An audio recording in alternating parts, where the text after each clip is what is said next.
Just making sure I drag everything that I need, and there we go. Just a second, apologies for that. I need to have my screen in front of me. Oops. What happened?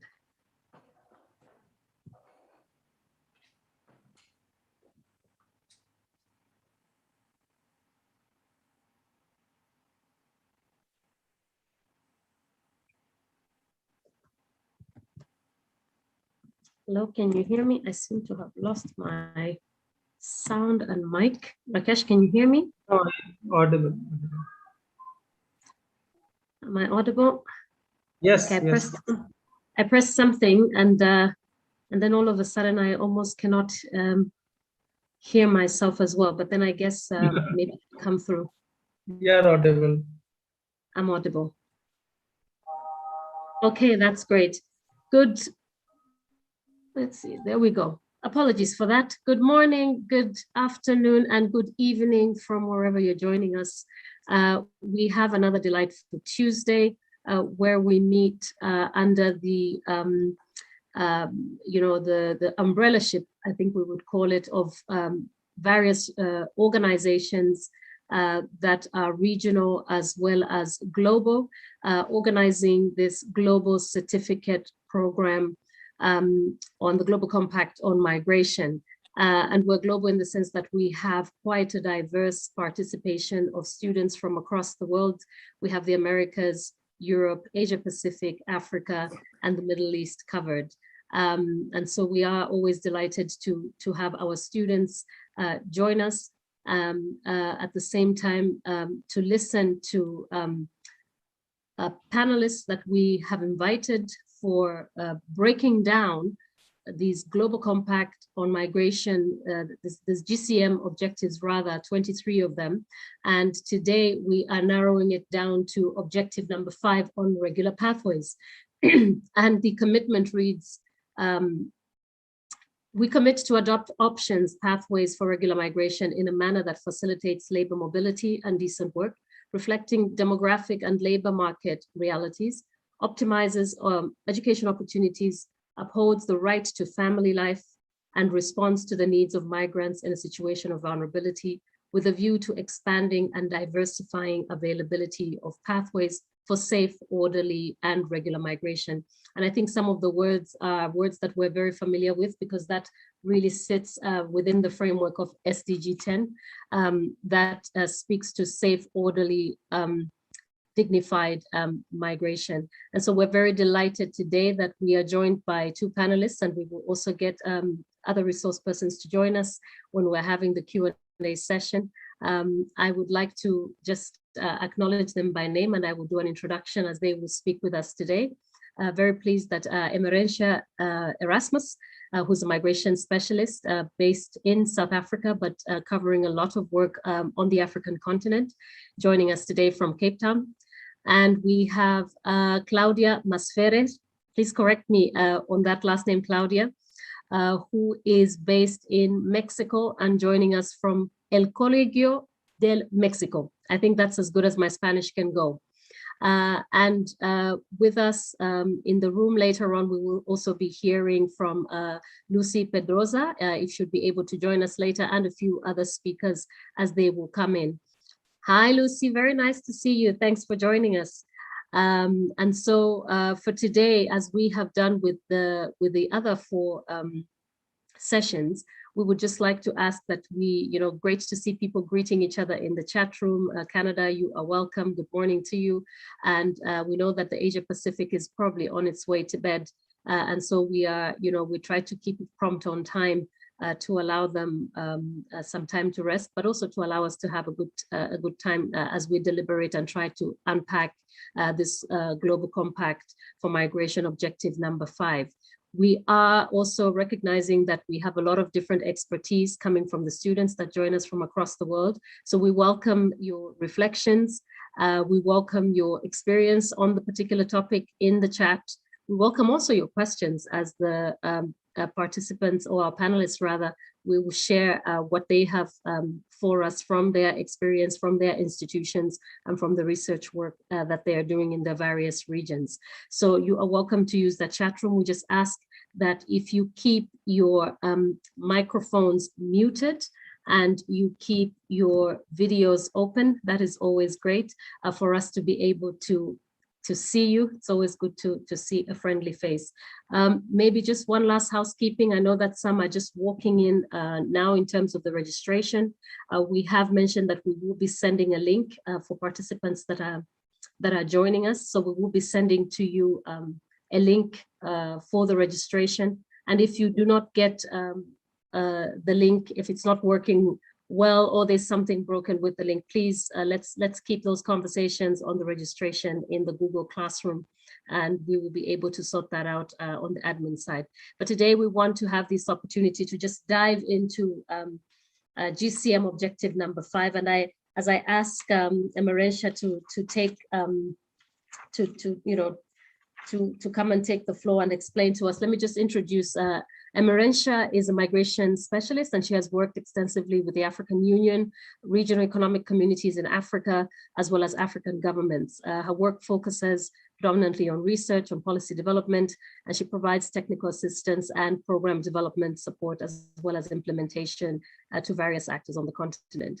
Her work areas of interest include labor migration, that looks at supporting the African Union with the development of the African Union Free Movement of Persons Protocol, as well as the work around the migration policy development, which is in the last recent years, so just pre-COVID, but extends to 2030, so very much linked to the SDGs, as well as supporting ECOWAS, which is in the western part of Africa economic community, and she will dive into that for us to talk about some of the work that she has done there, supporting the work on the free movement of persons regime, as well as the Intergovernmental Authority on Development, which is based around Horn of Africa, that looks at developing its own free movement of protocol persons. If I'm not mistaken, this is fairly recent, one of the recent developments as well. And she's currently developing SADC, which is in the southern part of Africa, covering a wide range of countries there in the southern part.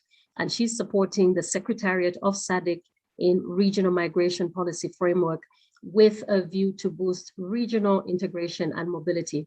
I think her introduction particularly is very important. And as I ask you to come on, Emerencia, we know that regional economic communities, as they are known on the African continent, they are known to be the building blocks of the African Union and African Union's pathway towards regional integration. So maybe as you come on to speak to us about, regular pathways within the African continent and some of the work that you have done in SADC, in IGAD, and in ECOWAS, and also in other parts at a national level. Maybe you could also just run us through what this actually sort of means in the context of free movement on the continent, and really trying to give us also some very specific examples of how that relates to migrants trying to make journeys across to improve their livelihoods. Emerencia, over to you. Thank you very much, and good afternoon, everybody. It's a great pleasure to be here with you today. I will start with a rather basic introduction, as I believe that we have students and colleagues from all over the world, and some people may be less or more familiar with the continent. So first of all, just to mention that the Organization of African Unity was launched in 1963, and this was then followed up by the African Union in 2002, to further accelerate its vision of integration. So as already mentioned, the central mission of the African Union is really economic integration. And this is viewed as a key pathway to development. And the free movement of people is very much part of that agenda, because the movement of people is needed to facilitate trade in goods and services and industrialization, thereby contributing to socio-economic development and poverty reduction. Then in Africa, we have various regional economic communities, where we refer to them as RECs. They are regional organizations that consist of countries, and they normally have a secretariat in one of these countries, similar to the European Union, but at a less advanced stage of political and economic integration. And ultimately, the African Union, which now counts all African countries, all 55 of them, wants to achieve the African Economic Community, where you would have economic integration throughout the continent. And they see the RECs as their building blocks. Now, there are many RECs in Africa, but there are 8 that are actually officially recognized by the African Union. And one of the challenges with the RECs is that some countries belong to multiple RECs.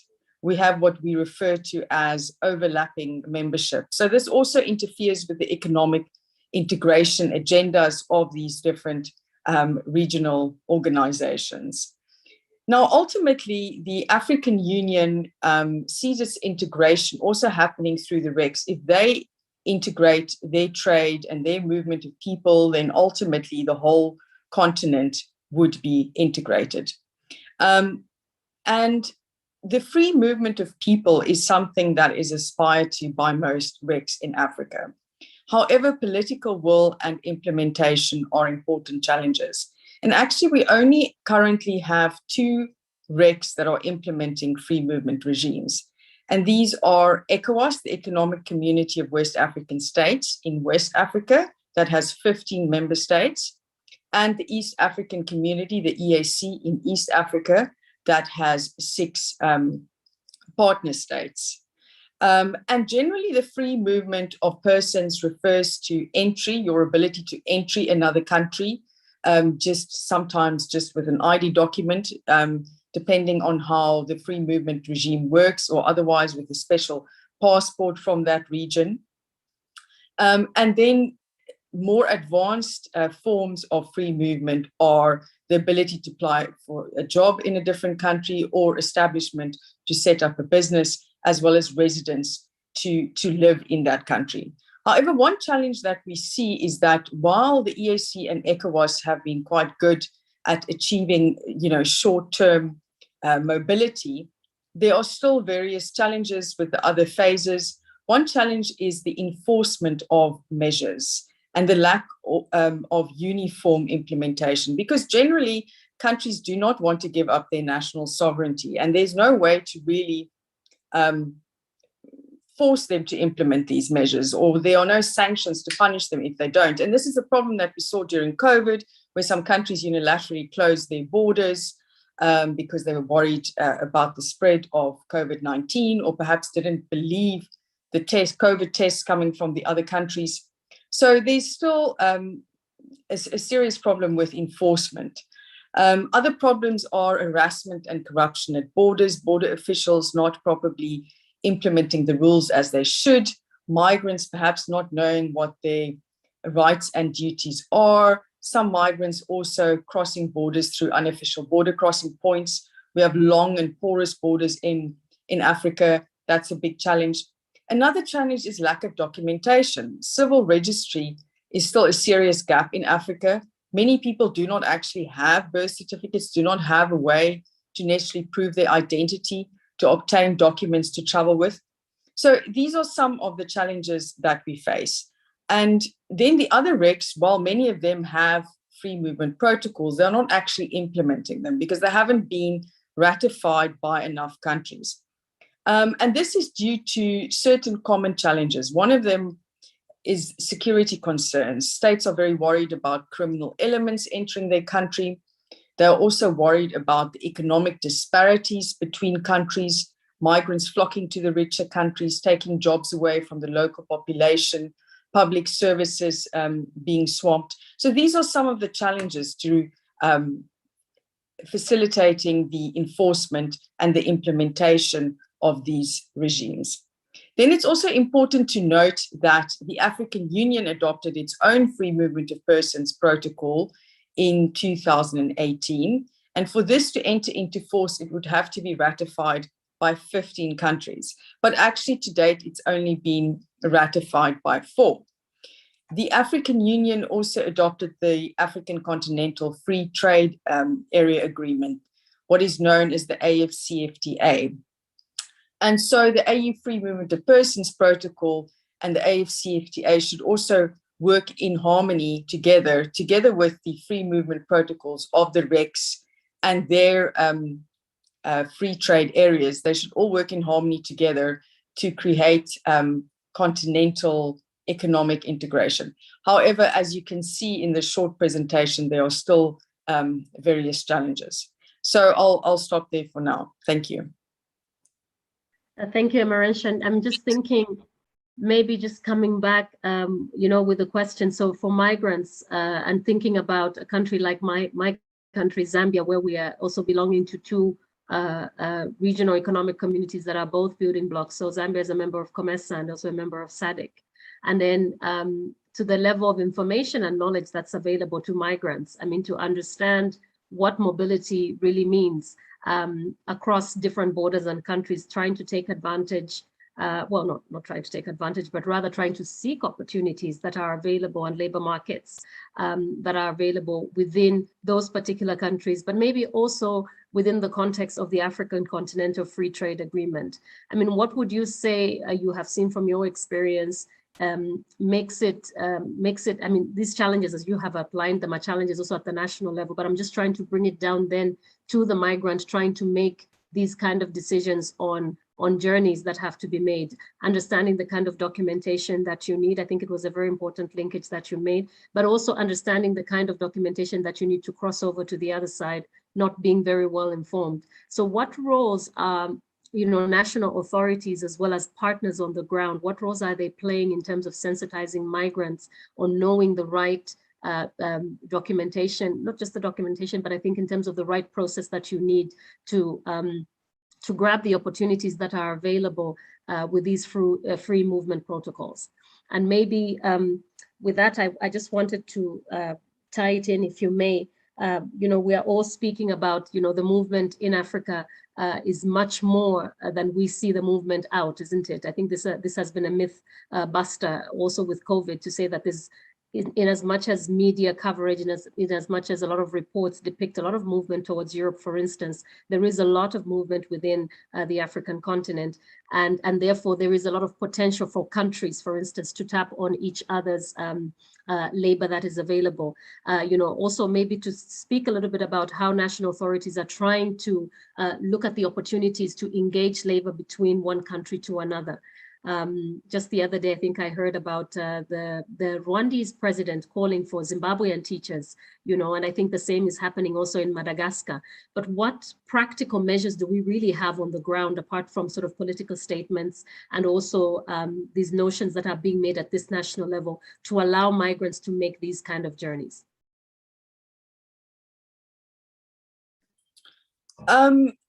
First of all, yes, there is some sensitization being undertaken by organizations such as the International Organization for Migration and by civil society organizations. I mean, a very important aspect of mobility in Africa is small-scale cross-border traders.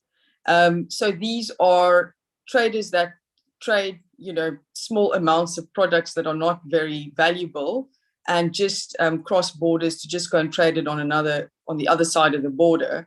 But they actually make a very important contribution to food security and livelihood support and economic income. And actually, interestingly enough, for example, in the SADC region, they contribute a very large share towards SADC GDP, something like 40%, and 70% of them are women. So it's also been important tool for women to be empowered. And there are various mechanisms being set up. For example, in the EAC, you have gender desks being set up at borders where people specifically help these female cross-border traders to complete the documentation they need to complete in order to trade their goods on the other side of the border. However, a big challenge that we have in Africa, generally speaking, especially, Southern Africa, is that but even in the EAC and through how their common market protocol works, is that regular labor migration opportunities are largely reserved for the highly skilled. So actually, it is very difficult for somebody who doesn't have a very high level of skills to work in another country. And even if they have those skills, we face many other challenges. We face insufficient skills recognition, your skills being recognized in another country so you can work in that other country. And even if you have the necessary skills, often there are still not a way for you to actually legally work in that other countries, because countries are so protectionist. And also we don't have fully developed labor market information systems where countries actually know what skills they have, what skills they are lacking, and actively seeking skills in those areas that they have skills gaps. So in terms of the role of national authorities, I mean, I think the challenge is really about sensitization. There needs to be more sensitization, building of political will, but also we need to do the technical work that is needed in order to facilitate free movement. So we need to have better skills recognition. We need to have better labor market information systems. We need to have migration and labor migration policies that are specifically geared towards attracting skills. And what you see in certain countries, you mentioned Rwanda and Madagascar, is that sometimes they will have bilateral labor agreements where they will specifically look for a large group of, say, English teachers to come and teach in their country. But this happens much more between the Middle East and Africa, for example, the Horn of Africa region. And there you have a match of labor supply and demand in terms of, in the Middle East, low-skilled labor is in demand, such as domestic workers or security guards, and there's a supply of that in the Greater Horn of Africa region. So there, bilateral labor agreements play a very prominent role. In Africa, a little bit less, I would say, also because many countries have large pools of unskilled labor, and that's a massive challenge. We have our own unemployment challenges, so therefore we are protectionist, and we do not necessarily want to have migrants from another country with low levels of skills, because we already have that challenge. So I hope I gave you a little bit of a picture of the situation. It's complicated. And the problem is also with many of these free movement agreements, they're actually not specific enough. They're quite vague, and they don't actually tell countries how to really implement them. And they lack the harmonization of immigration procedures, of labor market information systems, of skills recognition, these various mechanisms that you actually need to put in place in order to facilitate labor mobility.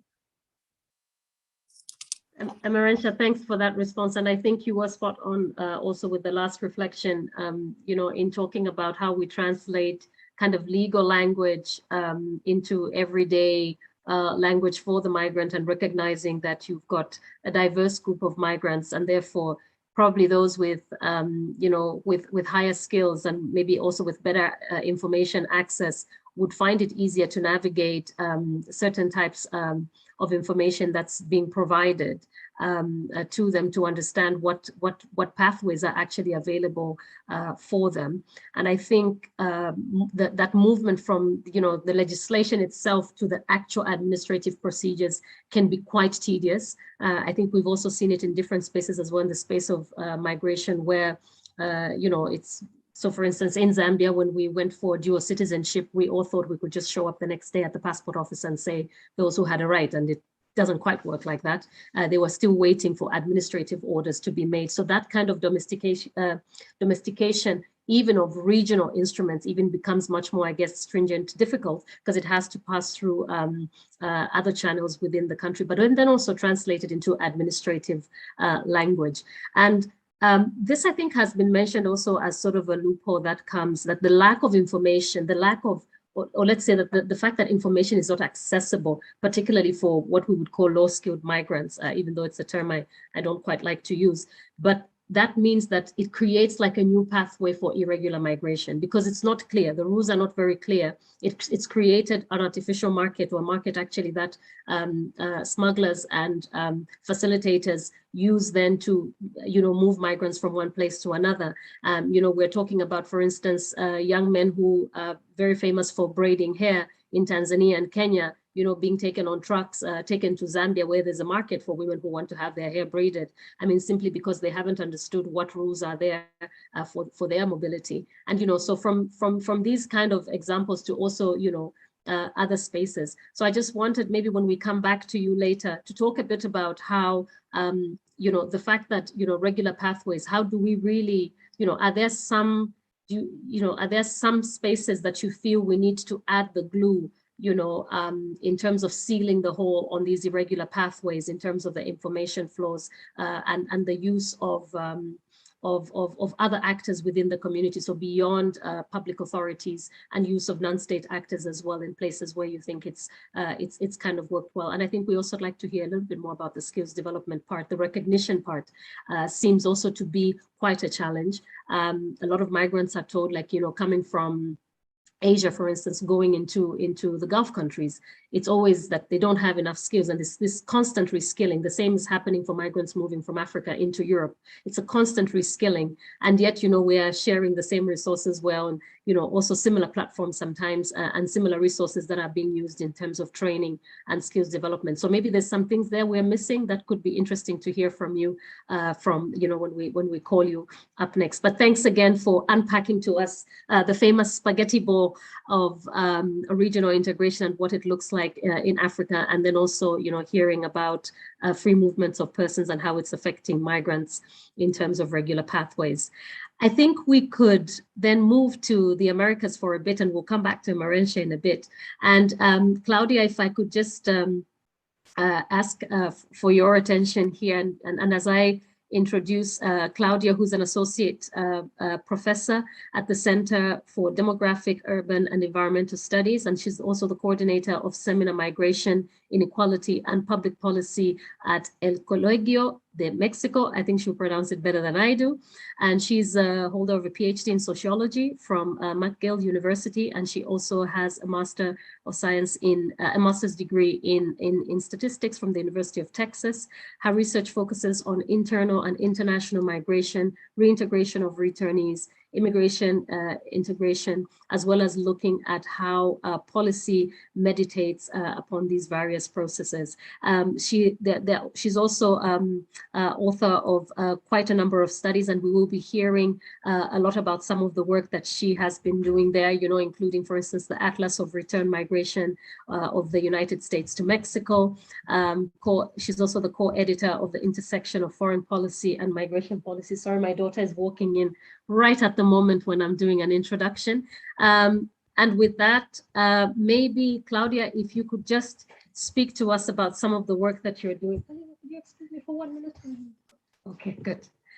Claudia, sorry about that.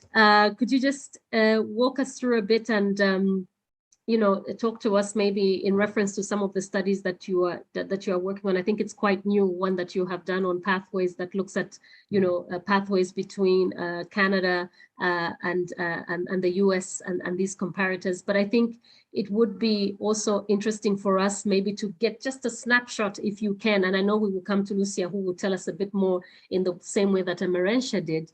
Just give us what the scenario looks like, you know, in terms of movement of persons and what's available to migrants in terms of regular pathways.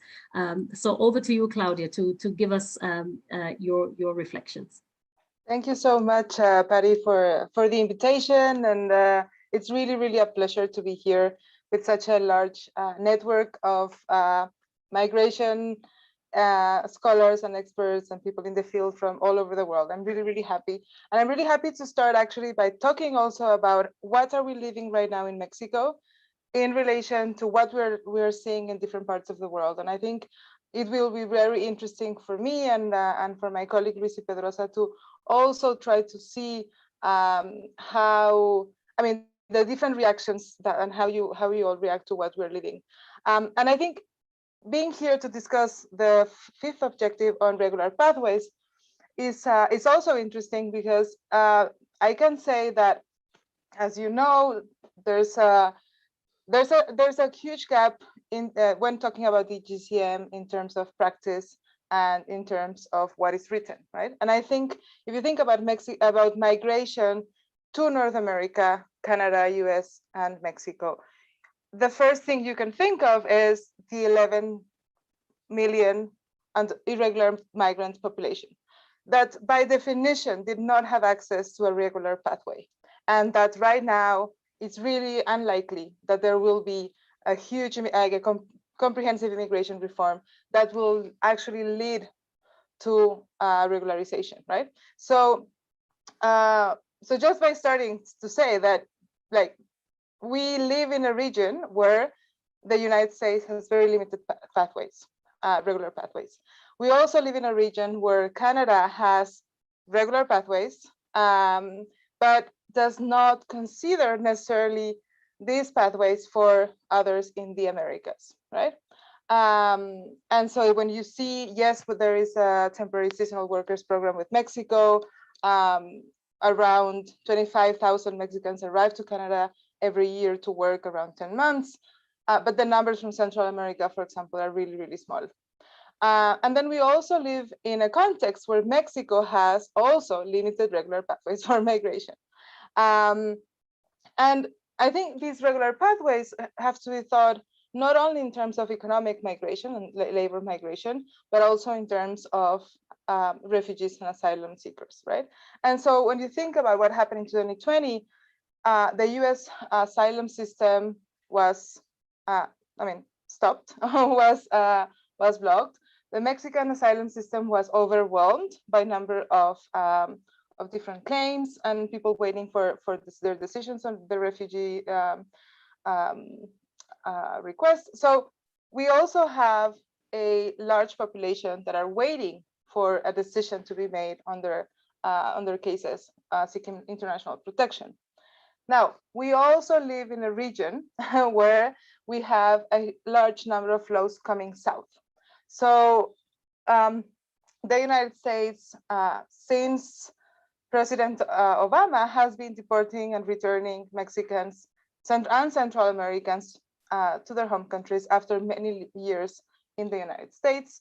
So right now in Mexico, we have a large number of returnees, but also 500,000 US-born minors living in Mexico who are mostly with a mother or father who from the country.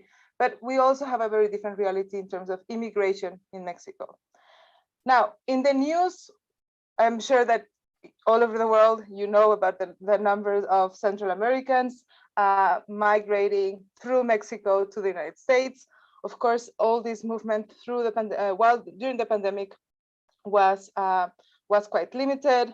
But what we see is that even, since before the pandemic started, these populations were in Mexico waiting under a lot of uncertainty, long periods of time without knowing what was going to happen with their asylum case in Mexico or in the United States.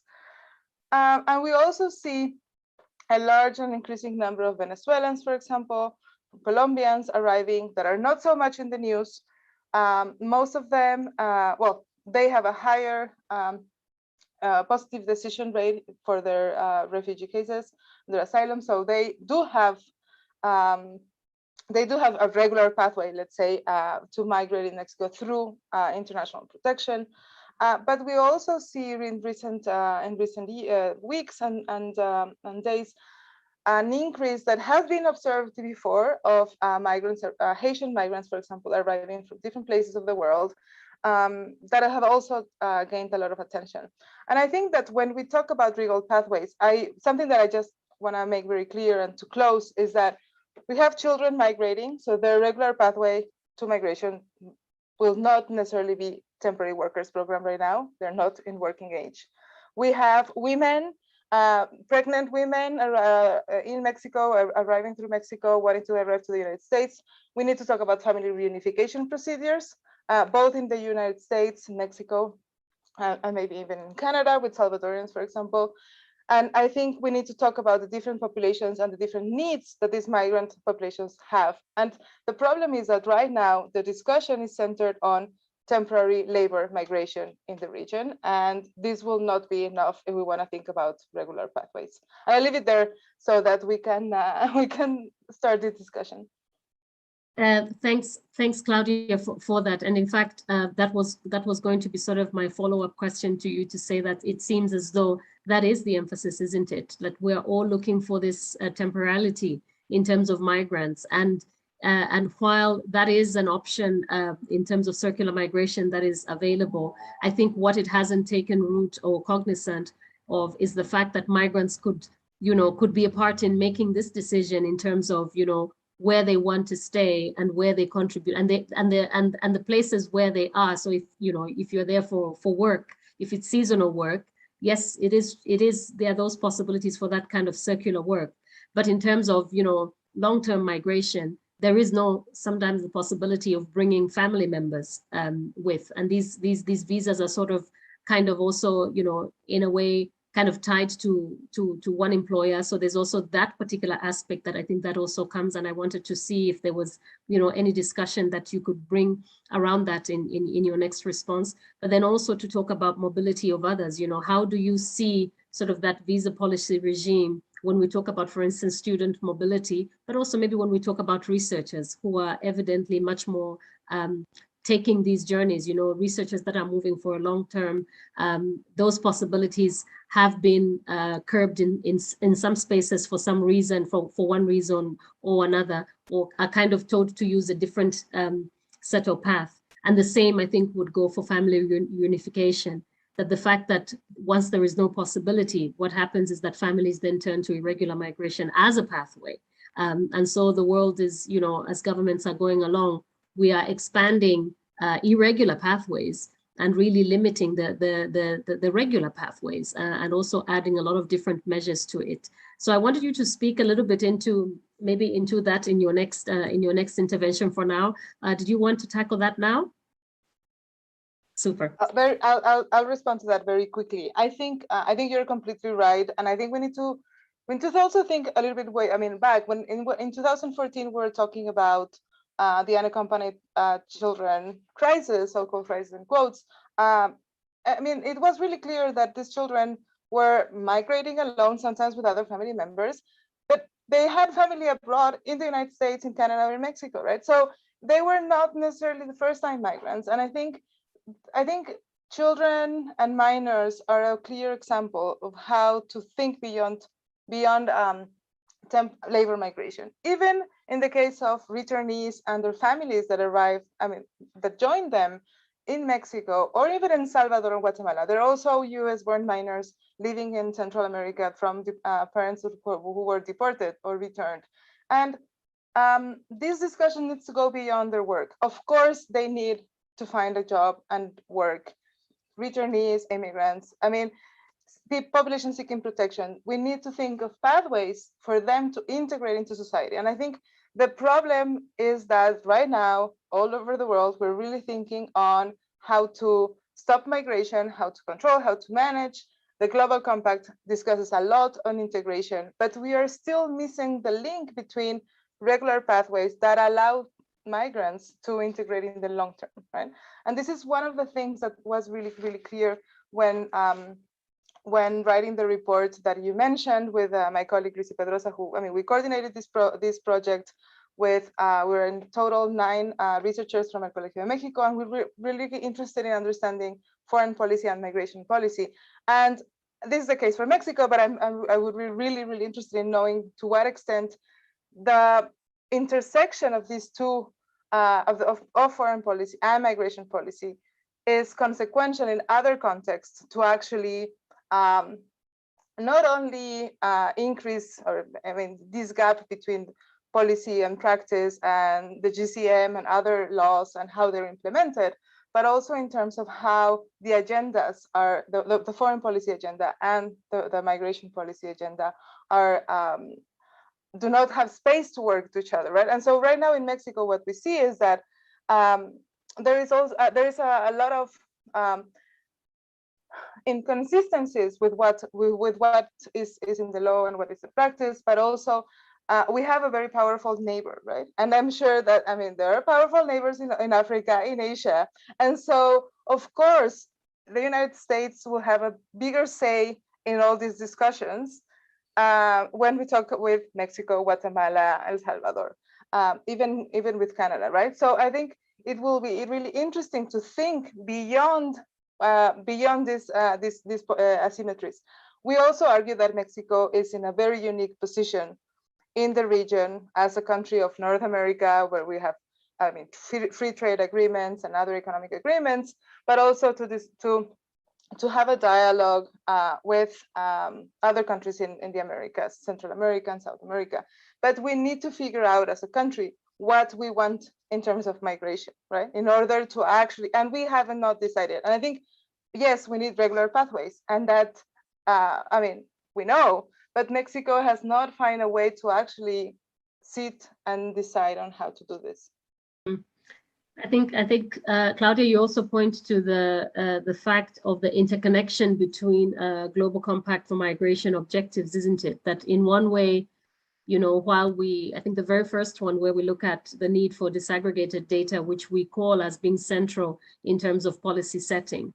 And so the question comes that if you don't have the right data, then you don't have a very clear understanding of the population. Therefore, you don't have a good sense of what the vulnerabilities and needs are, and therefore you don't know what or how to address them, or you are sort of using a lot of resources that don't address the needs of the population that is there. And I think that this is quite important, you know, even in the context of, I think like Amarisha was trying to explain, that you have this regional context that gives you a pathway, but then I think as countries, you know, they have to adopt and sign up and say, yes, you know, we're on to the ratification. And I think the speed at which, for instance, the African Free Continental Agreement has taken ratification has been because there's been a lot of internal movement, I think, within the countries themselves to say we want to be part of the boat. So for me, then the question, and we can come back to you to then, is to say, what then does the labor market in Mexico say about the need for labor, about the need for migrants? What does it say? You know, what is the society in Mexico sort of saying about the need for this integration, the need for migrants? Because I think that the data, as they say, you know, data cannot lie, even though I'm sure there are many formulations of that have come forth. And in saying that, maybe we can also hear a bit from you later on, or I don't know whether maybe Lucy will be able to cover this. Lucy, just let me know and give me a hands up if you're ready to come on, in terms of the question of Venezuelan migrants. Because every time we have an eye, like I had said to you in our preparation call, when we have an eye on the Americans, you know, the rest of the world is looking at the Americas and how they're helping to support the crisis that happened in Venezuela and the influx of people, you know. So in terms of crisis, and then now we also have the COVID crisis, you know, how quick have administrations, or how quick have they, one, been to shut the doors, and to open pathways for people who are really needing international protection, help, who need livelihoods to be improved. So I think maybe when we come back to you a bit later, we can talk a little bit about impact of crisis, you know, when we look at Venezuela, but also when we look at the COVID crisis, and how, you know, how did the administrative, you know, how did we see the flexibility or the non-flexibility of these administrations in place to put these movement protocols or regular pathways in place. Lucy, I don't know if I could come to you. Yes, super. Thank you, and so glad that you could join us today. And maybe as a, you know, to give an intro, Lucy Pedrosa specializes in comparative citizenship studies, and she's a political scientist and originally trained in international relations, but has worked on various social sciences intersecting her work with migration and citizenship, as well as some very interesting work that she has been doing as a research professor at the Center for International Studies at El Colegio de Mexico as well. And maybe for you, Lucy, what was interesting for us is to hear, you know, nosing in a bit, you know, so from the Latin American perspective, or from the Americas perspective rather, and migration towards Europe. It seems it's the common love that we have, right, between Latin America and Africa, as well as Asia. Is this, you know, the movement towards Europe? Could you just sort of, you know, speak to us about what you have seen in terms of pathways and what they have meant in the European Americans concept, and particularly looking at South America and Latin America, rather?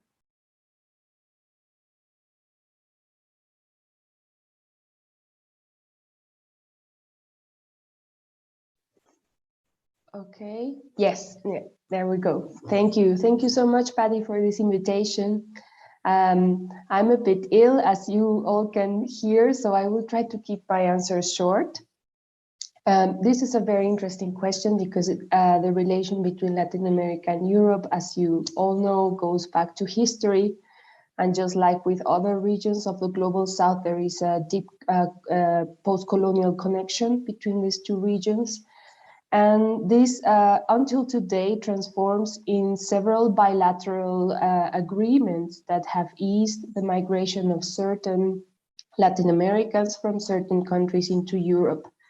The most important one, because of its far-ranging frame, would be the Brazilian-Portuguese relation that reaches into quasi-citizenship rights. So in fact, Brazilians and Portuguese citizens, if they avow to this agreement and register as part of it, they are not only able to migrate, but also to even vote for regional and executive national elections in the other country. So in the past, what this has led to is a fairly dynamic relation between the two countries that responds to economic cycles very well, so that when one country is in crisis, its citizens can emigrate to the other country to seek opportunities and then come back with the full security that their rights will be respected, that they are allowed to migrate with their families and to return to their countries later on. So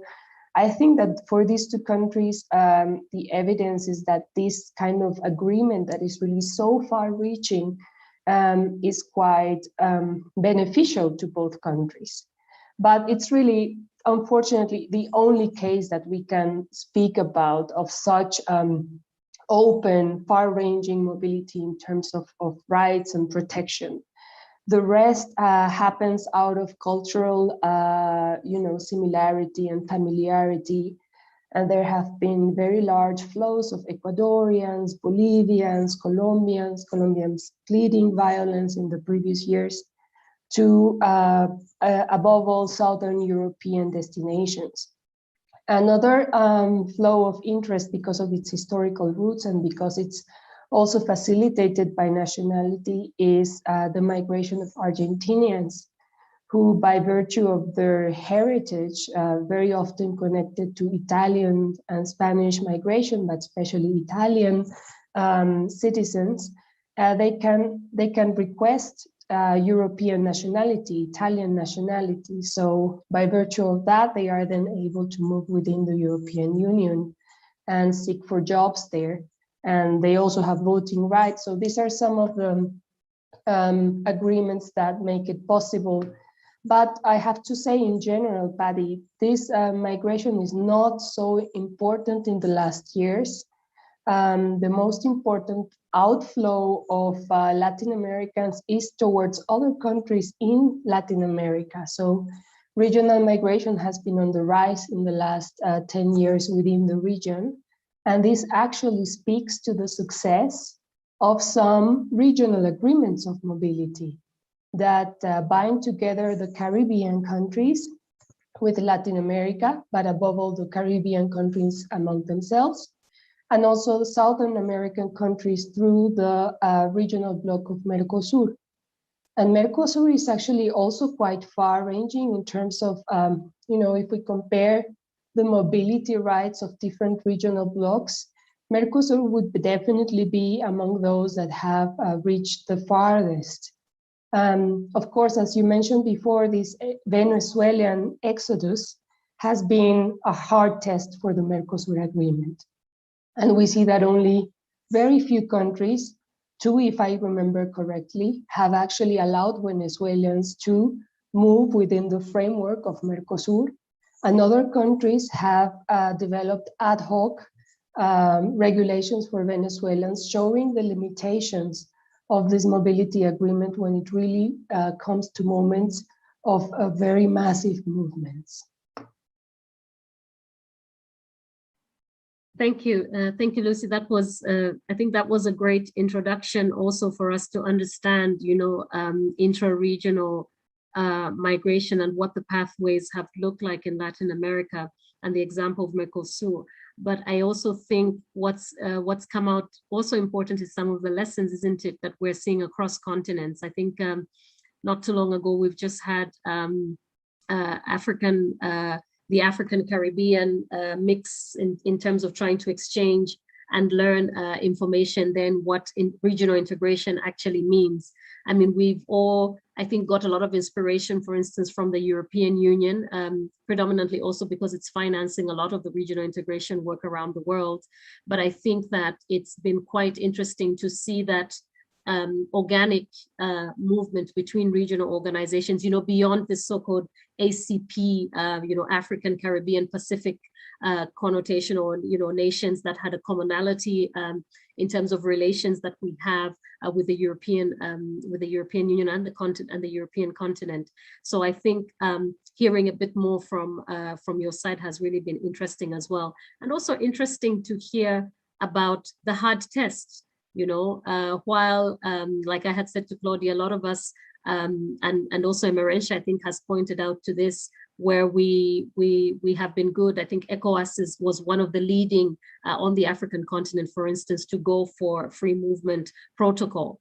And even there, with a lot of with countries so close together, with industries that could benefit much more from each other, that still poses a challenge at the national level because of the implementation, right? The movement towards the administrative practices.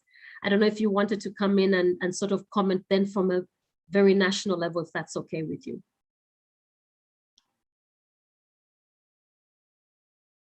Oh, you're on mute. Sorry, Lucy. What happened? I think I can unmute you. Are you able to come? Can you hear? We can hear you. Go ahead. Just try now. Yes. Now it should be fine. Can you hear me now? Yes, okay, we can hear good. you. So I would like to comment on this, a few things, Patty, because I think it's important for our very global audience today, about which I'm really excited. So greetings to all the continents of the world. So I think it's important to emphasize a few innovations that have started in Latin America, because you mentioned something that irritated me in a good way a little bit by saying, you know, Europe has been a source of inspiration. And it's been a source of support for economic integration. For these regional blocs, I do see that. But I also see Europe, unfortunately, also as a source of not so good examples. When we look at, you know, policies of externalization of migration, Europe has been there through bilateral agreements, but also having the EU negotiating as a bloc with Turkey, setting a very fatal example for other regions that we today see being followed very diligently by the US, that is really imposing a certain kind of making migration policy onto countries like Mexico, and even more so with smaller countries in Central America. But I would like here to emphasize a couple of innovations that have started in Latin America, and that, like in the past, when there was more of a, you know, friendship and stronger solidarity across countries of the global South, in moments, you know, around the 50s and 60s, when Latin American countries and African countries and Asian countries allied together to support anti-discrimination movements and stuff like that. I would like to point to these innovations, because I sincerely have the hope that there could be a similar trend nowadays, you know, for countries trying to resist this kind of externalization of migrations and try to propose, in the spirit of the Global Compact, a different way of approaching migration policies. And the first of those innovations is the decriminalization of migration. This started in the early 2000s with Argentina as an innovator. That was the pioneering country, with a new migration law that declared the right to migrate. So, and also the right of people not to be forced to migrate. So the first right acknowledges that migration is something very natural to human beings, and that peoples willingness to migrate should be recognized. The second right acknowledges that it is a responsibility of the state to provide for conditions to people so that they are not forced to migrate out of lack of opportunities. This sounds very hefty and lofty and, you know, very nice, but now how is it implemented? One of the ways in which it has been implemented, and I think it's very, very important, is that there are no criminal sanctions or penalties for migrants who are found to be moving with an irregular status or without documents. So this was, I think, path-breaking, you know. These countries were coming from population laws that were very, very stringent. And if people were found with irregular status, they could have been sent to prison. So these parts of the legislation were reformed completely. And moreover, there was a right to regularization. So if you were moving without papers or documents, you could go to the authorities and request to be regularized. Of course, there are shadows in regards to the implementation, but what is important is that other countries followed suit.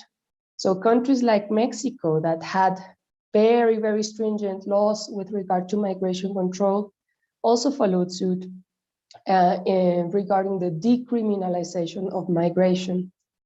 Unfortunately, what we see today with a very, very strong neighbor on the north that is imposing, you know, migration control on Mexico, and Mexico has militarized its southern border with Guatemala, is that there is a huge contrast between the implementation of the law and what is said on paper.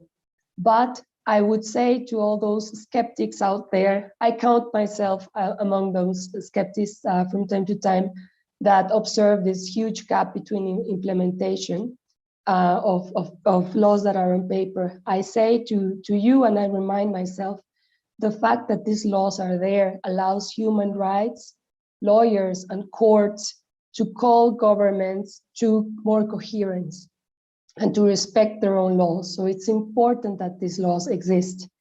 And Latin America has been an important force of innovation for that decriminalization of migration and the declaration of the right to migrate. And this has been followed, I think, more or less coherently, even at the face of humanitarian crisis. With the Venezuelan exodus, there were many responses that perhaps were not the ideal responses. One would have hoped from Southern American countries to recognize the right of Venezuelans to exit a very desperate condition in Venezuela and to find a job and through regular documentation. And within the frameworks that already exist, be it through the Mercosur agreement as residents, as Mercosur citizens, or be it through the Cartagena process and the Cartagena Declaration. What is the Cartagena Declaration? I'm not sure if everybody knows here, but it's the second other big innovation coming from Latin America. So sorry. The Cartagena Declaration expands the definition of who might be recognized as a refugee to situations of generalized disorder and violence in a country. So it really expands on the Geneva Convention and its protocol to make for a wider definition. Unfortunately, very few countries have applied the Cartagena Declaration for the Venezuelan exodus. Mexico has applied it for the Venezuelans, but not for Central Americans, not for Hondurans, not for Nicaraguans, not for Haitians. So that's, you know, it depends on, it really shows the limits of these declarations in some when countries face this kind of massive movements. But I would still say that even though countries in Southern America, especially Ecuador, Peru, and Colombia, even though they found ad hoc statuses in order to receive the Venezuelan migrants, they still received Venezuelan migrants. And I would fail if I didn't note today the very transcendental recognition that the Colombian government made early into this year, 2021. It was a movement to regularize more than 1 million Venezuelans in its territory. And it's not a short-term regularization, it's a regularization that will allow people to at least plan their lives in a medium term, because it gives them the right to stay for 10 years. And then after 10 years, it could even offer them a path to residence, to settlement. So, you know, there's a lot that it's like a colleague of ours has said that there's a mosaic. There are many types of responses, not the ideal responses that we had hoped for a region that is so close culturally, linguistically, and so on. But definitely, even though the responses were not ideal, they are still within the frame of recognizing the rights of migrants. Thank you for that deep dive. I think it's very interesting to hear that specific solutions have to be made, sometimes even within the context of a bigger framework. So really also looking at the needs of migrants. And I think the move, you know, the policy direction by Colombia there was quite demonstrative, because I think nobody was really expecting 1 million. And I think even in countries where this has been done, you know, looking at countries, for instance, on the African continent, where South Africa had done it for a couple of years back, for Zimbabwean migrants, where there was, you know, regularization of a huge number of migrants who were either undocumented. And I think I would ask Amarensha maybe to also comment on that in a moment, you know, looking at the experience, you know, where are we picking? And I like, Lucy, when you were talking about the different countries, for me, it was more like thinking about these gold standards, because we have the examples, we have some homegrown solutions within our various continents as well. You know, so where can we learn what the gold standard looks like nearby before we also look abroad across the ocean on what other people are doing, which I think sometimes we have a habit of doing, is sort of looking at homegrown solutions. But thank you very much, Lucy, for that. Now we have, I'm very conscious to keep time, because I know that the chat room is filled with a lot of questions. And then I'll just ask that we have the panelists listen into some of the questions. I will also pick out some questions that are coming from the chat. Thanks, Claudia, also for responding to some of those questions in terms of information. We will start with Mr. Basi. Please go ahead.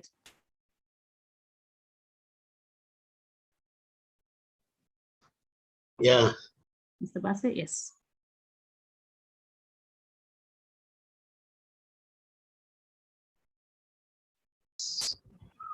Now it's good. Go ahead. Okay. For me, culture is like belief system. And sometimes people can die for their culture. It's just like what you believe that somebody wants you to change overnight. And sometimes you want to hold on to it because that is what you know all your life. And this culture, when migrants move from one place to another place, there are other people that have this culture of celebrating every step of success. Even you crossing from one local village to another local village, even you making a successful trip, you see people celebrate it loudly with noise. Not to talk of making a cross-continent or a cross-regional movement. They celebrate it with a loud noise. They celebrate it dancing. And the host community now see them as a threat, as if they have come in to take over their land, as if they have come in to grab everything that belongs to them, not knowing that that is part of their life. They celebrate every move. They celebrate every success. What are we doing? Because I believe that this form part of the policies, like what is happening within the ECOWAS state. You have Ghana placing embargo, telling you if you don't have up to $1 million, you cannot invest. If you don't have up to 300,000, you cannot invest. Now, the main purpose is to close this border to people, and that has to be through cultures. You know, Nigerians celebrate wherever they go. So what are we doing to influence this thing, to let policymakers know that people are part of their culture? Wherever they go, they want to exhibit that which is part of them. That's my question. What are we doing to let the policymakers know that people are part of their culture? It's like a belief system. We are part of our culture, and wherever we go, we will always want to exhibit who we are. Mm-hmm. Thank you, Mr. Bese. So I guess that question is going to, the linkages between integration and regular pathways. So how are we really extending that? Sorry, we've got, okay, before Mr. Ngozi come on, Turagabanye, do you want to go ahead? Yes, thank you so much. I have a little intervention consisting in talking about a lack of assistance services in Burundi for migrants from Congo who want to obtain identity cards in the police service.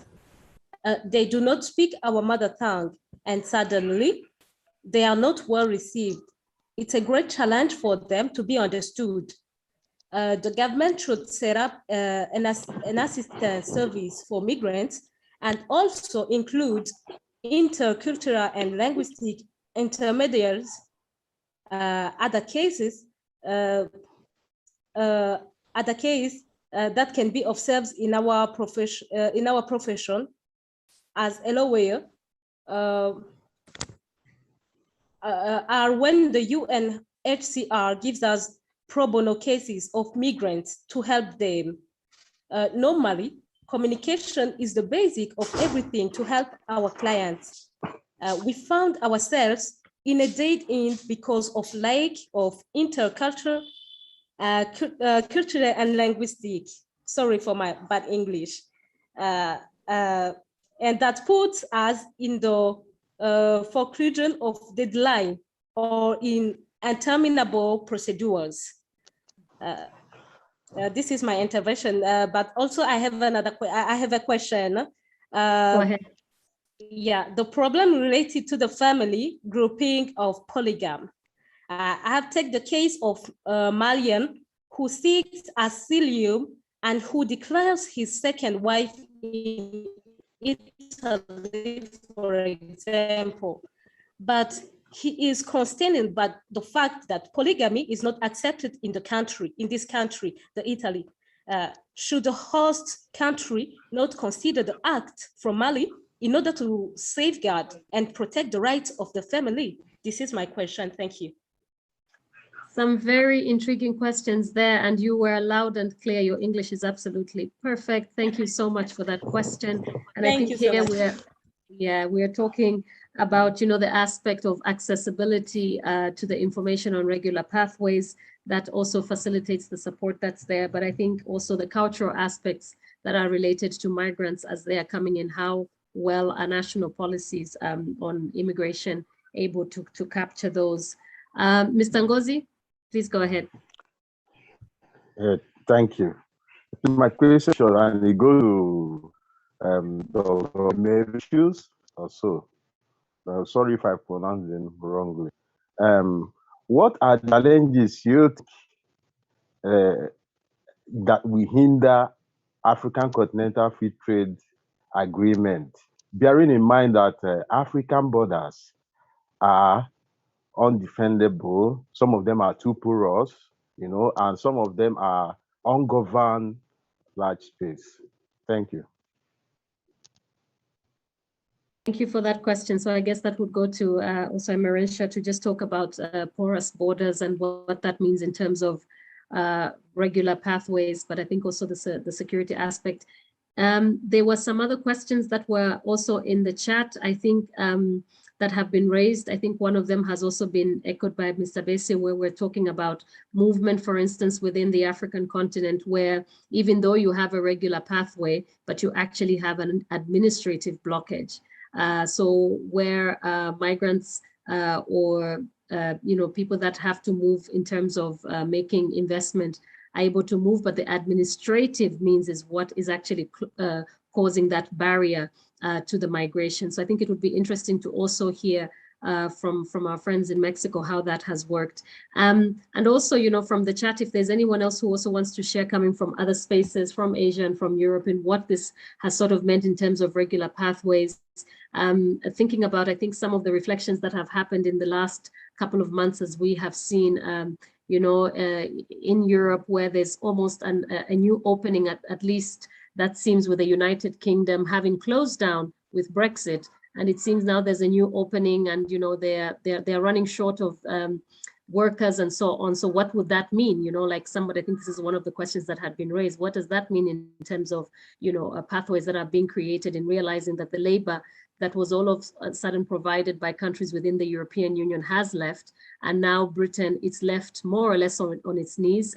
Freight has almost come to a standstill. Delivery of parcels has also reduced, because they've also realized that a lot of foreign workers were engaged in these service sectors, and all of a sudden they're left without work. And how do we then see, any comments or reflections on that?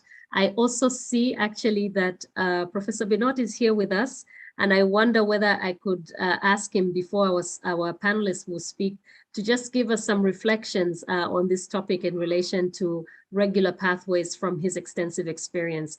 This is Professor Binot Kadria, who is the president of GRFDT. Professor Binot, the mic is yours.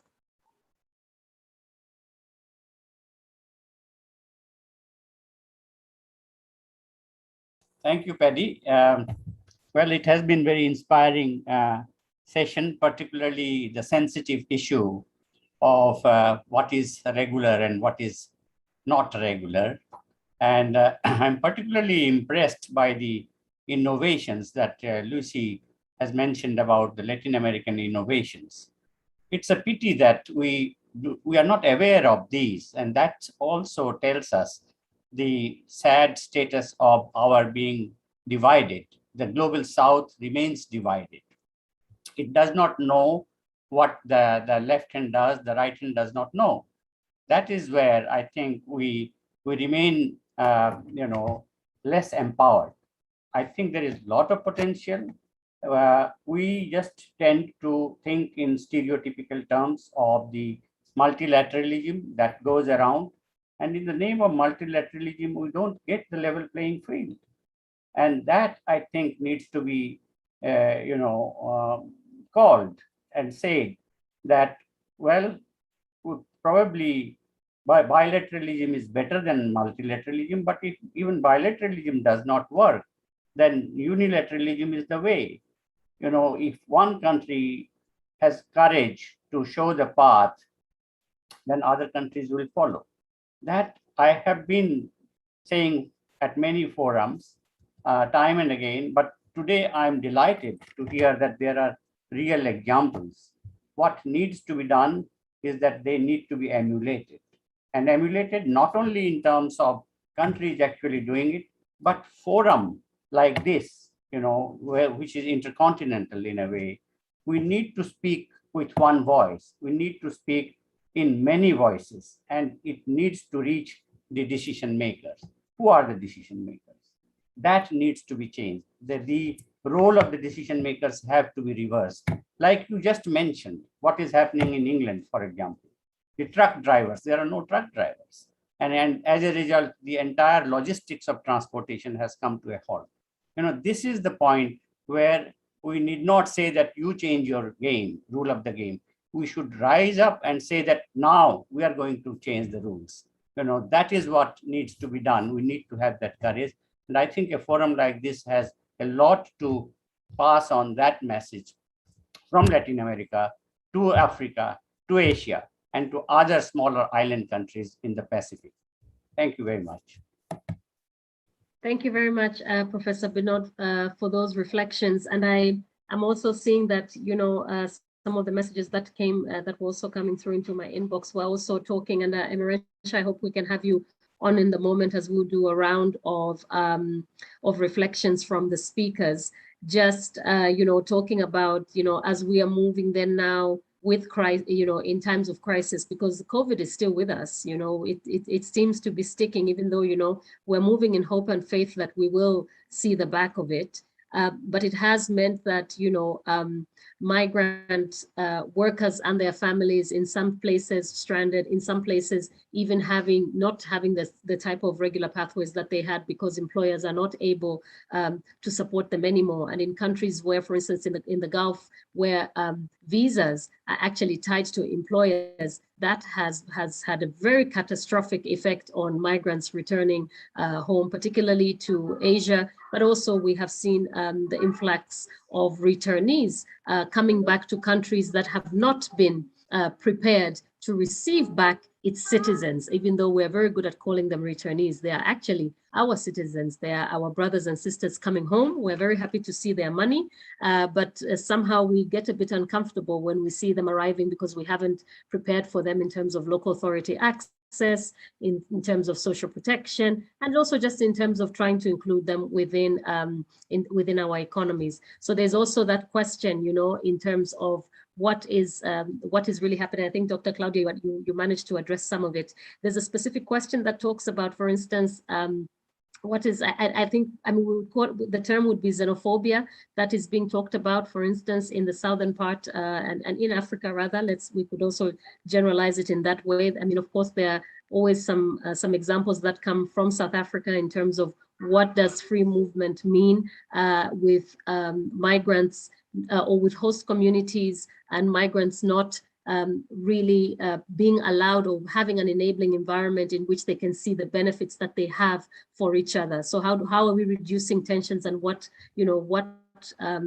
do local authorities have to do, and communities as well as other groups, we're talking religious groups, community groups, what do they have to do with ensuring that there's that social cohesion between host communities and migrants? And all this goes into the question, I think, that came also in terms of understanding culture, understanding religion.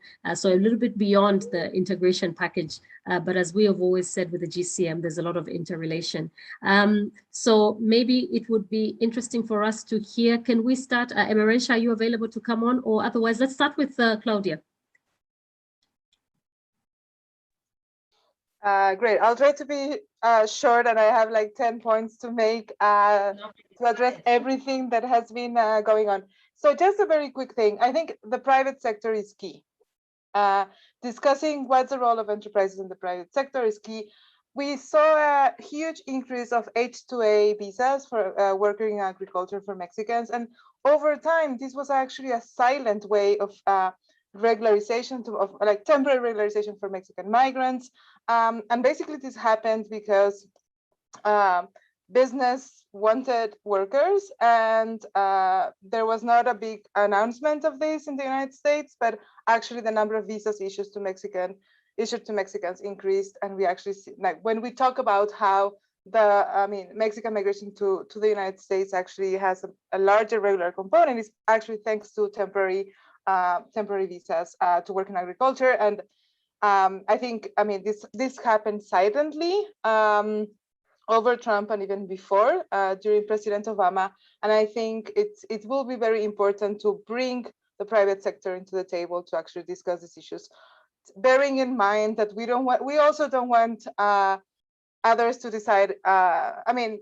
We want also fair working conditions, right? And we also want fair payment. So I think this needs to be considered. Internal displacement, violence, and insecurity in Mexico, a very important question. Yes, we have violence in Mexico. We have internal displacement. There are estimations that we had around 40,000 internal displaced over a period since the war on drugs started in 2006. And I think when we think about migrant populations in Mexico, when we talk about international migration, we need to think about what it means to be displaced internally. And we're still going to have a very powerful neighbor. We are still going to have a neighbor that requires drugs and that has arms and weapons. And so I think we need to figure out in Mexico a security strategy that really protects the population. We also need to think that this violence and insecurity and the risks that migrants are put on if there are no regular pathways will increase. And we have problems of narco traffic, and we have problems of migrant smuggling, but just like thinking of the risks. We when we think about return, I think, I mean, I mentioned deportation, but I think it was really important, Patty, the comment that you made on the impacts of the pandemic, and for many, I mean, many motivating a lot of return. And here in Mexico, but also in Central America and in other places, even in Colombia, for example, when you think about return, return of Venezuelans, of Colombians from Venezuela, or return to Mexico, we have people coming back for economic factors, for health, for family reunification, because of deportation. And I think that the programs have still been limited in Mexico and in other countries because we have not managed, just as we have not managed to think that labor migration or temporary migration will not be the only regular pathway that will solve some of these issues. When we think about return, we sometimes also tend to think that everybody has been deported, and this is not true. And finally, I think you mentioned earlier when you introduced me about this paper on Mexican migration to Canada, and I think it was very interesting that Canada imposed a visa to Mexican nationals and then lifted this requirement. And what we see is that flows to Mexico from Mexico to Canada actually, I mean, continued. It was not stopped. And I think we need to think about the migration portfolio that different countries have, both at the national level and the subnational level. So Canada is a good example of how, even with a lot of problems and deficiencies, migration is managed at different levels. And I think when we talk about regular pathways, we need to think about, yes, economic migration, family reunification, population seeking protection. And I think if we do not manage to think about this bigger portfolio of migration options, we will be limited. And I just want to end by saying that it's really, really, I mean, I'm really happy to be here. I echo this idea that we have not become closer in these global networks. And I mean, we have become closer thanks to the internet.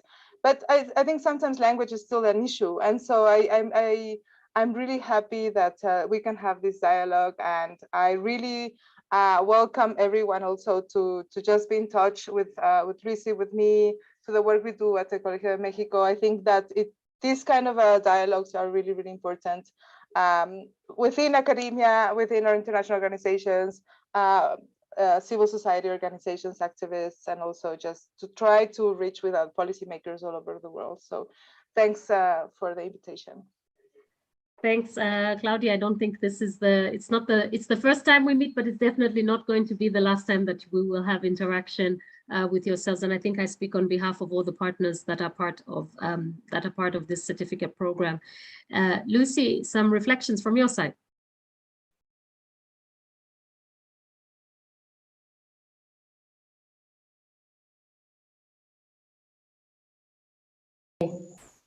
Yes, perfect.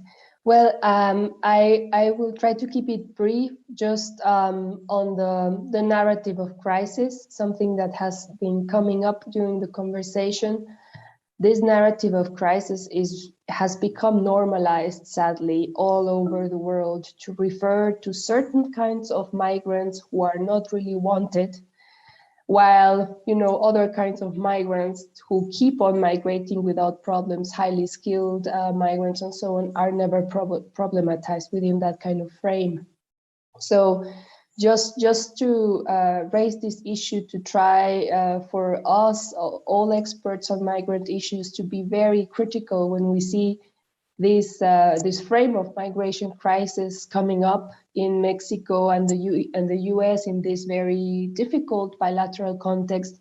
This keeps coming up, but the trends to which Claudia alluded to, these trends have been happening for many years, so it's no longer justified to speak about the crisis. And even less so if we attribute the crisis to migrants. I fear that this feeds a lot into xenophobia and to fears that people think that there is crisis because of the presence of migrants. And this is, of course, a very biased view.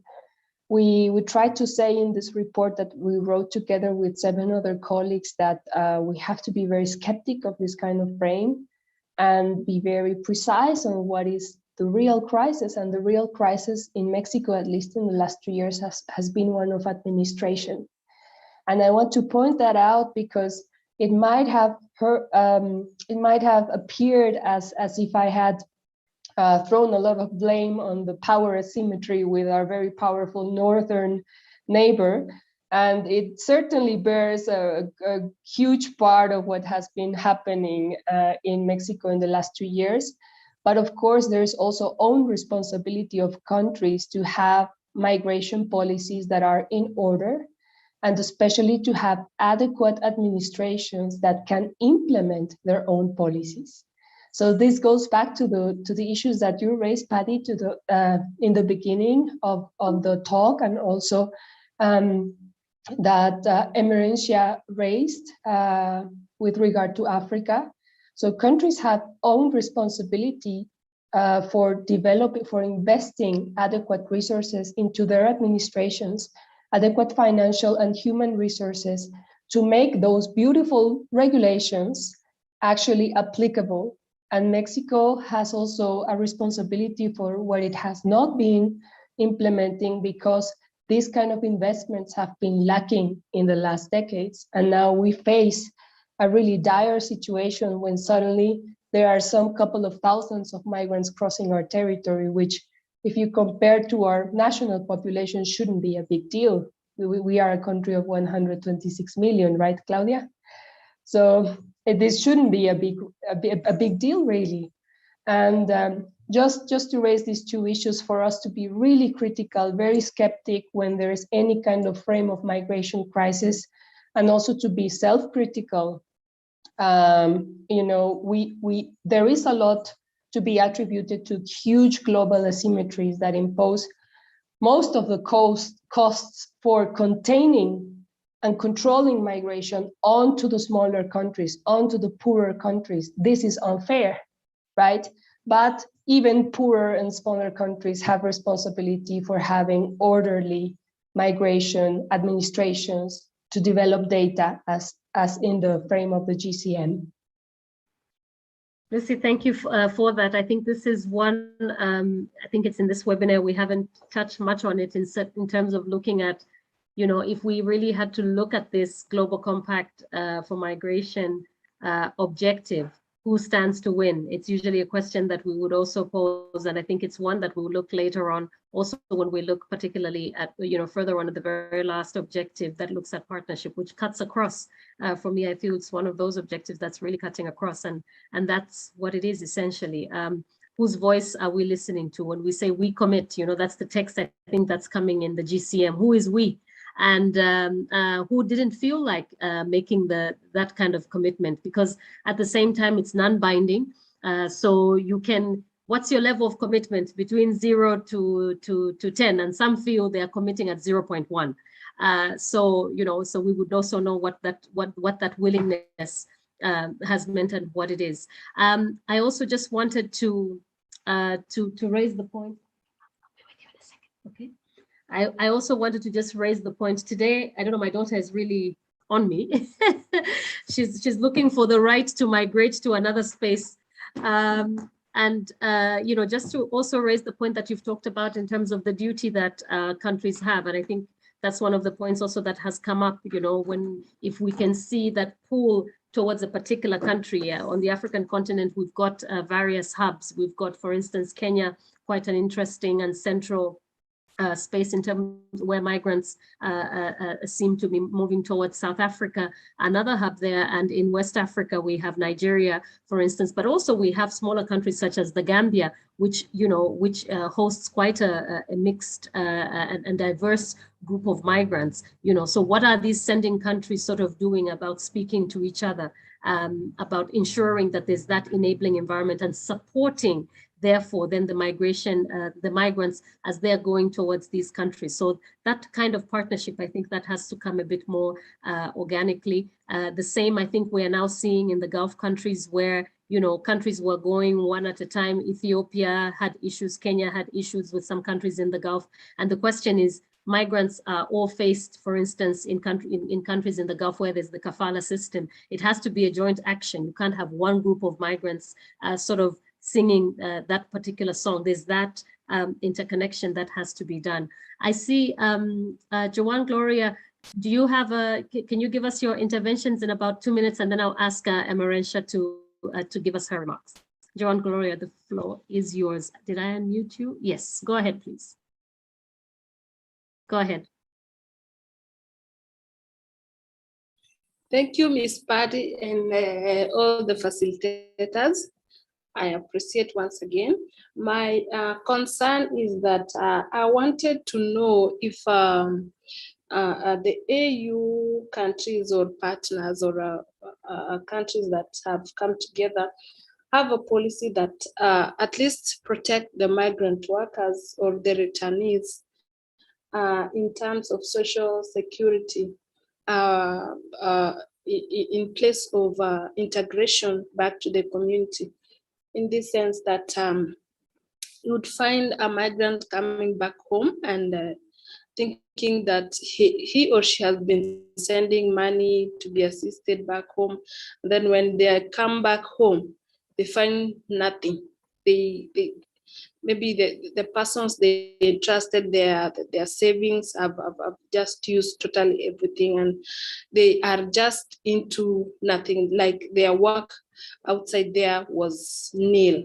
So are there policies like those ones that can protect those kind of migrant workers, for instance, when they are integrated back to the community? Because you'll find that if they find nothing that they thought they've saved, it will be more worse than if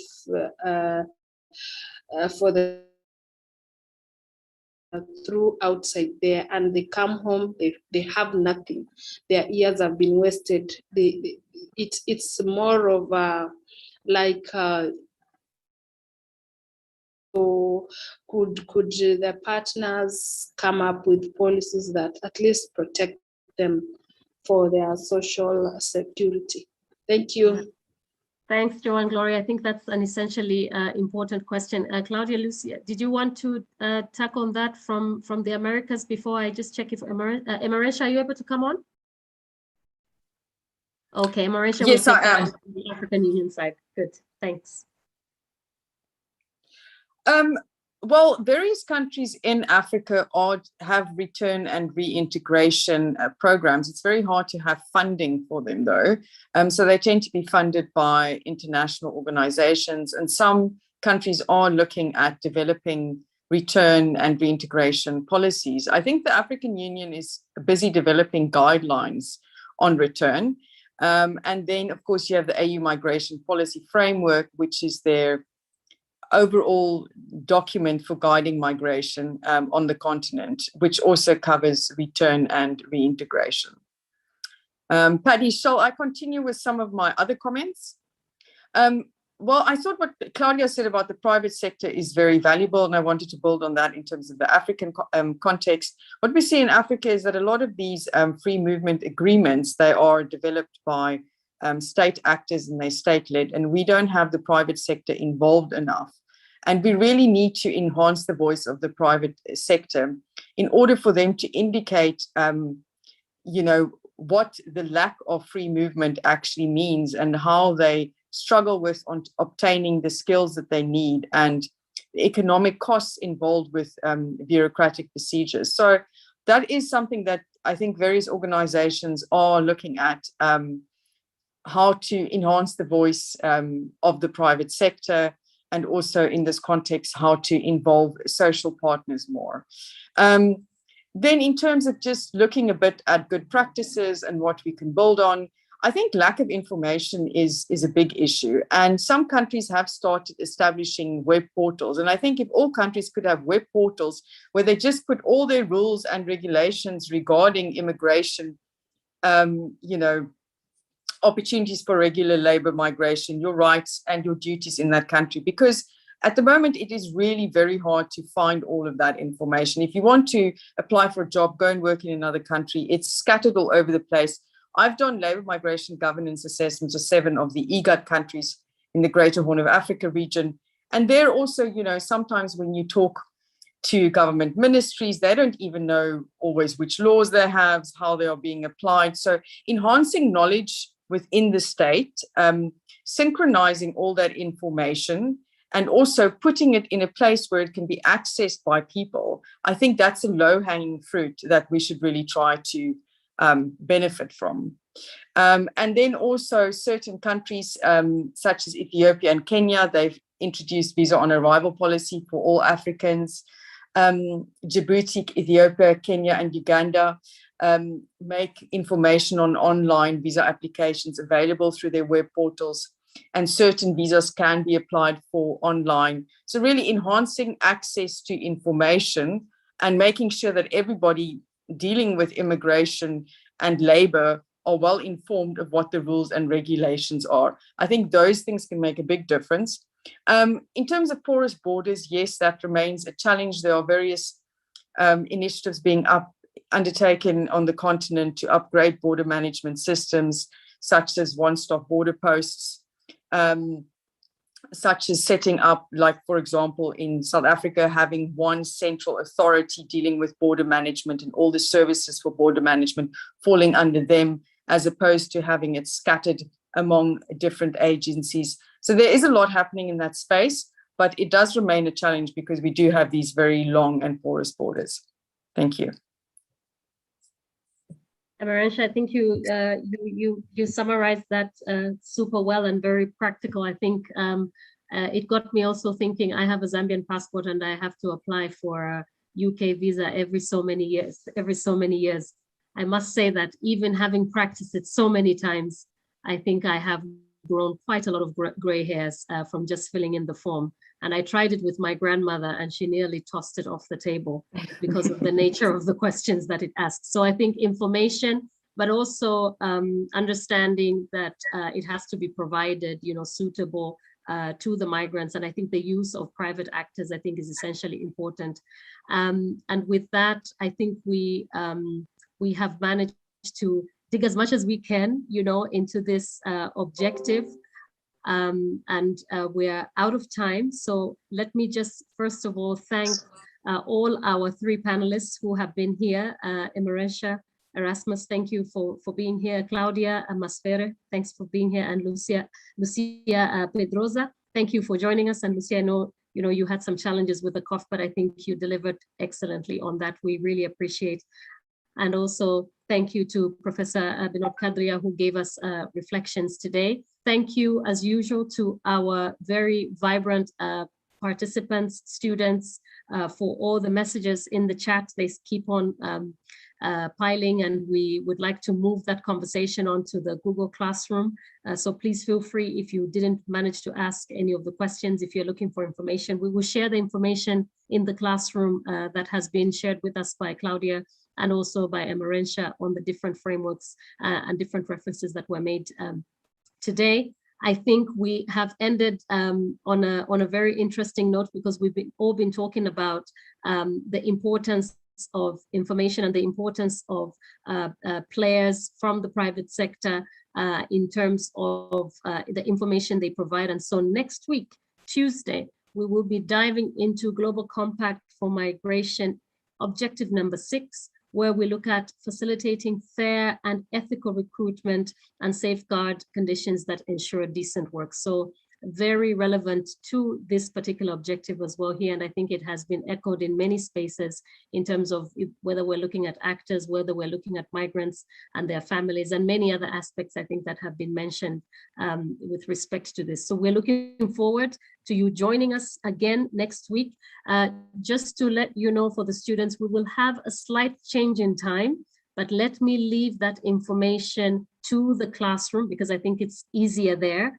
So we will be starting, because we've had to do some adjustment in time, but also we've had to do some adjustment in terms of an additional element of the program that we would like to add on, which is very important in terms of the interlinkages between the GCM objectives. But we will be announcing a new time. So just note that the new time is coming for the next 5 weeks or so. We'll have a different time, but still continue with the GCM webinars. As usual, Saturdays, we have our units where we have our special lectures. So we have a special lecture coming on this Saturday at the same time for Saturday. So look out in your emails, you will see a notice that will come from the Google Classroom. With that, my name is Paddy Sianga Knudsen, and I am from GRFDT, thanking you for your attention and your time today. Thank you, stay safe and be blessed. Bye-bye. Thank you, Claudia. Thank you, Lucy. Amarensha, thank you. Thank you, Patty. Thanks, take care. Have a great morning, day, and evening. Same to you. Have a good day. Your day has just started. I know it started, but it started great. That's super. We're happy to hear.